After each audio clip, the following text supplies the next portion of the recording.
Hi friends, my name is Allie Ryan and I'm certifying in elementary education just like most of you.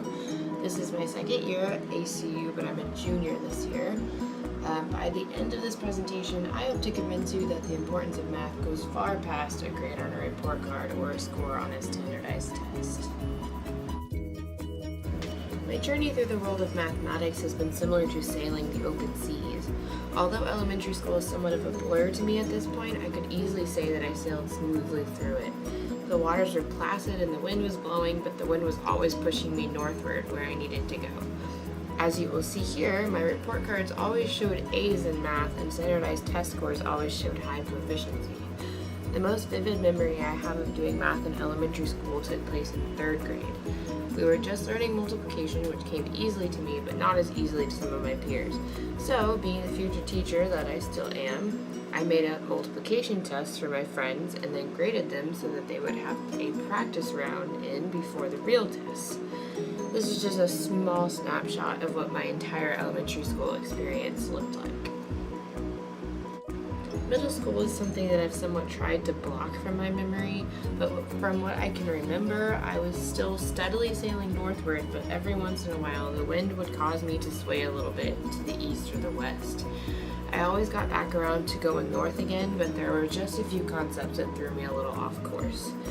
By this point, I was in the accelerated math program, so 7th and 8th grade were pre-algebra and algebra for me. I think 7th grade was the first time I ever had a B on a progress report, but don't worry, it was an A again by the end of the year. I don't remember struggling with anything specific during this time, but it was the most effort I had ever put into math in order to get an A in the class. That's not very impressive though when you consider that my previous effort level was pretty much 0. High school was a little bit more stormy for me. The waters were no longer still and the wind blew in every direction. There were times that I lost my way for a little bit, but I always found my way back toward the north in the end. I made A's in all of my math classes, but I had to work for those A's harder than I ever had before. Pre-calculus was a little hard for me to grasp at first, but calculus came a little easier. This may be more of a testament to the quality of the teacher rather than to my ability to understand the math. I took calculus after physics, and I found that many calculus concepts helped me understand physics concepts better and vice versa, which I think says something about the importance of intertwining different subjects together, as well as providing real-life examples of math to make it easier to understand. In the future, whenever I have to teach math to my students, I want to instill a love of math within them. I want math to be important for more reasons than just getting good grades, because math is useful for much more than that. It's something that each of us will use every day.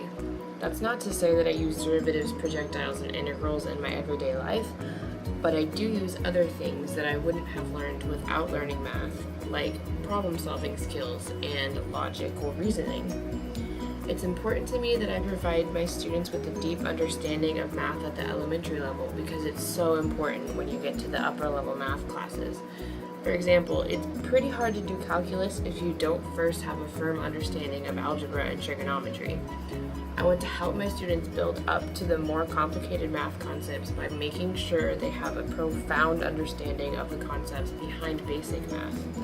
Another powerful tool in helping students understand math is providing real-life examples because this helps them understand the relevance of math, which most students don't realize. To close, I want to share an anonymous quote that I found. It says, "Mathematics may not teach us how to breathe oxygen or how to exhale carbon dioxide or how to love a friend and forgive an enemy. It may not even help us find our way to our one true love. But it gives us every reason to hope that every problem has a solution." Something I would add to this quote is that not only does math give us hope that every problem has a solution, it also provides us with the skills we need to find this solution and help us keep on sailing smoothly.